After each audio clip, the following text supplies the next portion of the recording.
femmes de Saint-Denis, en fait, il y a 3 pôles. Hein. Tout ce qui est information sur la contraception, IVG, etc. Et puis ils font aussi des interventions dans les entreprises, dans les établissements scolaires, donc en prévention. Après, il y a un deuxième pôle qui est là plus autour de tout ce qui est les mutilations sexuelles féminines. Alors c'est énorme. Moi j'étais même étonnée.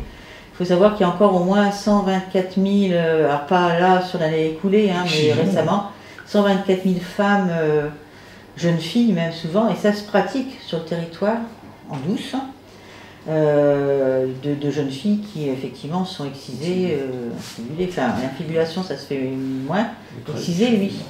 Et très souvent c'est à la faveur d'un retour au pays, de vacances, que voilà. Le président de l'agglomération, c'est une chose, par exemple, le financement n'est pas gagné, mais déjà qu'on puisse nous concrétiser le projet tel qu'on le voit après avoir consulté les différents organismes qui interviennent déjà, c'est une étape à mon avis, et voir la création d'une association justement pour élargir notre collectif avec d'autres professions. On l'a pas dit, mais c'est important que, enfin de mon point de vue, l'association est aussi légitime pour rencontrer le commissaire de police, le procureur, le président du tribunal. Que l'on compte faire d'ailleurs. Le directeur des centres hospitaliers. Toutes les instances comme ça qui ont un rôle à jouer dans la prise en charge des femmes. Donc on a quand même, par rapport à cette question, quand est-ce que vous allez faire quelque chose, je pense qu'on pourra avoir quelque chose à montrer quand même dans les prochains mois, je dirais. Quand même, même si on a encore la réponse. Même s'il n'y a pas de maison des femmes à proprement parler. J'ai pas noté votre nom, excusez-moi, c'est Jean-Luc. Alors moi je suis Jean-Luc Godet, G-O-D-E-T, je suis donc j'étais sur la liste de gauche, mais je suis affilié à aucun parti. D'accord, voilà. Société civile. Société civile. Ok, très bien. Avant par monsieur le maire, à son actif. Non, mais justement, c'est par rapport à certaines critiques à laquelle je dois faire face en ce moment. Nous sommes positionnés dans une opposition constructive. Certes, on est à gauche, monsieur le maire est à droite. Après au conseil municipal, il y a de la REM, il y a de la FI, il y a de l'extrême droite.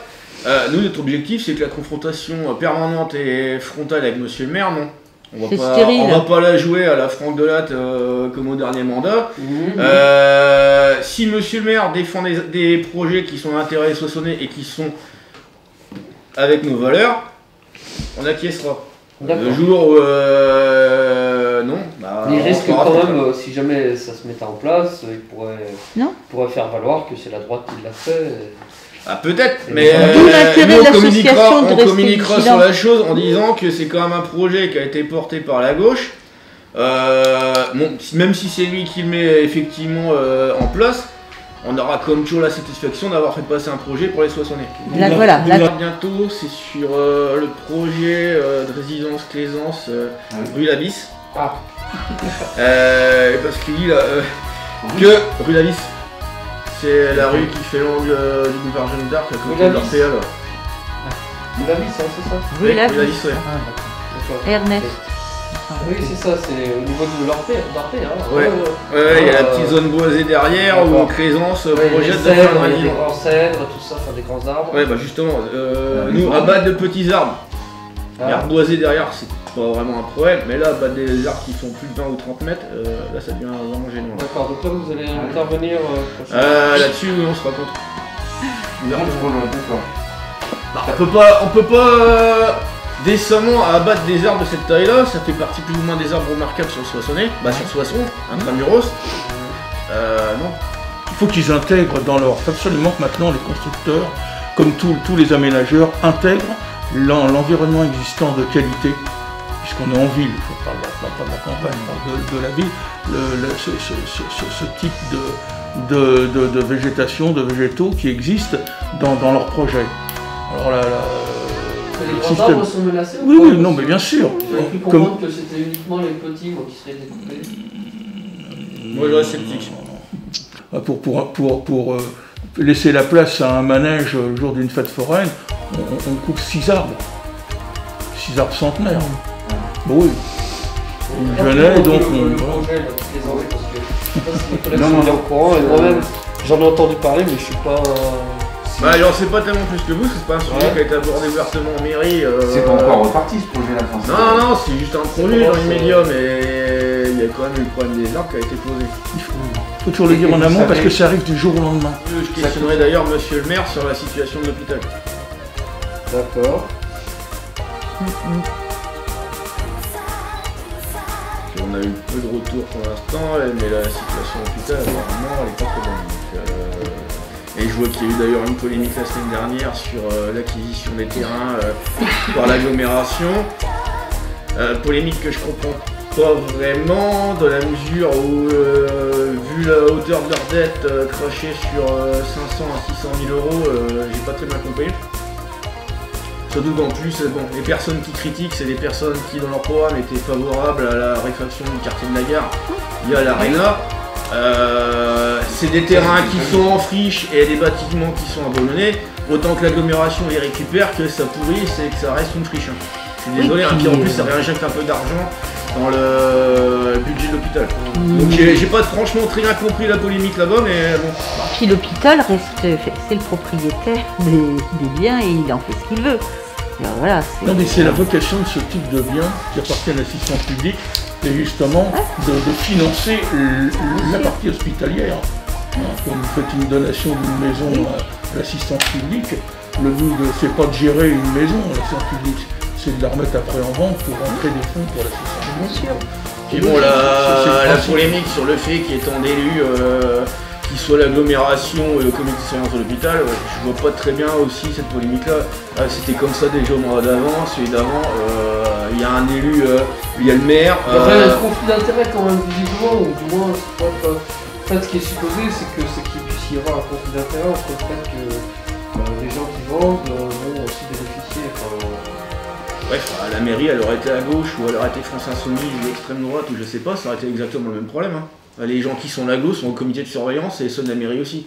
Donc ce conflit d'intérêt, je pense pas que l'hôpital puisse snober 600 000 euros. Hein. Franchement, surtout ce qu'on soutient aussi, bon, on s'est pas affiché avec eux parce que c'est le mouvement Nous Toutes dans l'Aisne.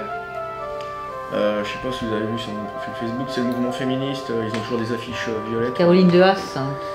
Et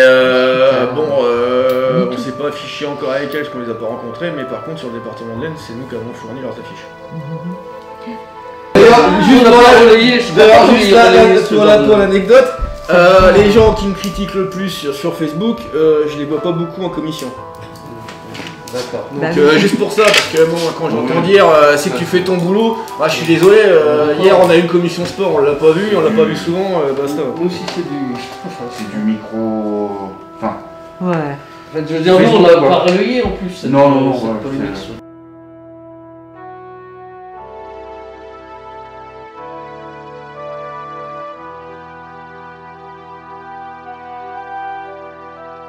Demander.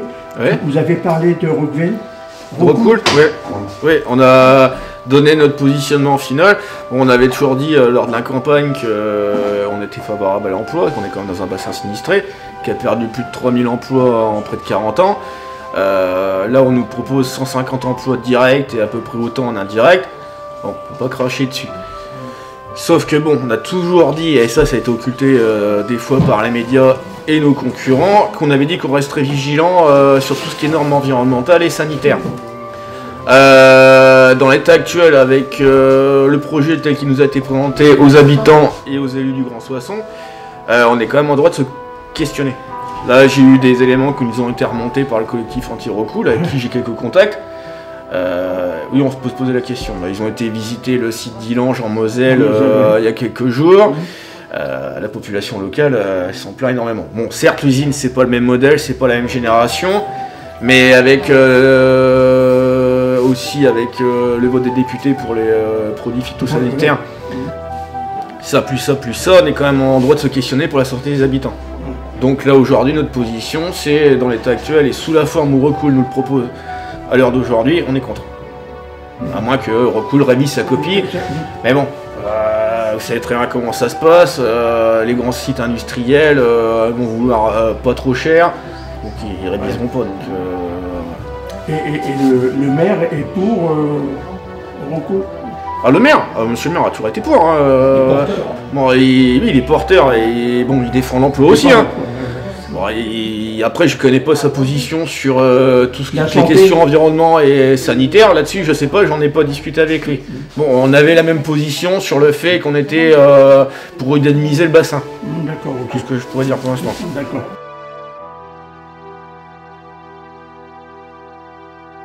Concerne l'hôpital également, parce que vous avez parlé tout à l'heure, j'ai écouté un tout petit peu. Bah, à l'hôpital, on est très inquiet. C'est dans la mesure où on nous parle d'une deuxième vague imminente. Moi, j'ai entendu dire en mairie que les cas explosaient sur Soissons. Bon, sur le département, apparemment, on est relativement bien. Bien, ouais. Mais Soissons intramuros, non. Donc, je sais que dans l'Oise, ça explose. Apparemment, la Marne, ça a l'air de se calmer un petit peu. Mais on n'est pas à l'abri qu'on serve non plus de base arrière. Il y a toujours le problème du nombre de lits insuffisants en réanimation à l'hôpital de Soissons. Le personnel hospitalier sur les rotules. Oui, donc oui, on est inquiet pour l'hôpital de Soissons. Plus la situation financière, parce qu'il y avait eu le PRE il y a 2 ans. J'ai eu des échos, bon, rien d'officiel, comme quoi ils sont quand même... c'est très serré. Donc, est-ce qu'il va pas y avoir un PRE l'année prochaine ou d'ici 1 an?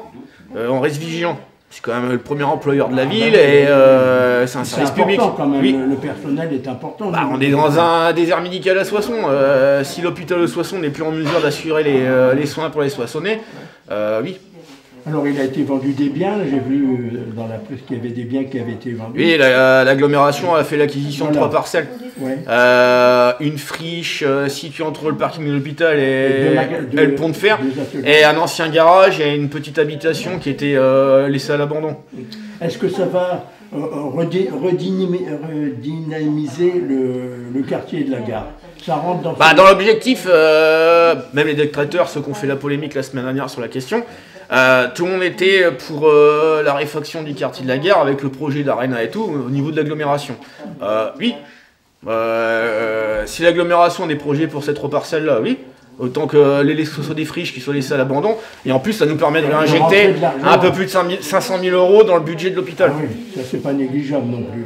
Bon, après, je polémiquerai pas sur les conflits qu'il y a, parce que bon, j'ai pas trop saisi l'intérêt, même si on nous parle de conflits d'intérêt, il y a toujours eu des membres de l'agglomération au comité de surveillance de l'hôpital, et y compris de la mairie, donc le problème il date pas d'aujourd'hui. Ouais. Bon, mais Sébastien, merci. Bah, c'est moi qui te remercie. J'en ai entendu.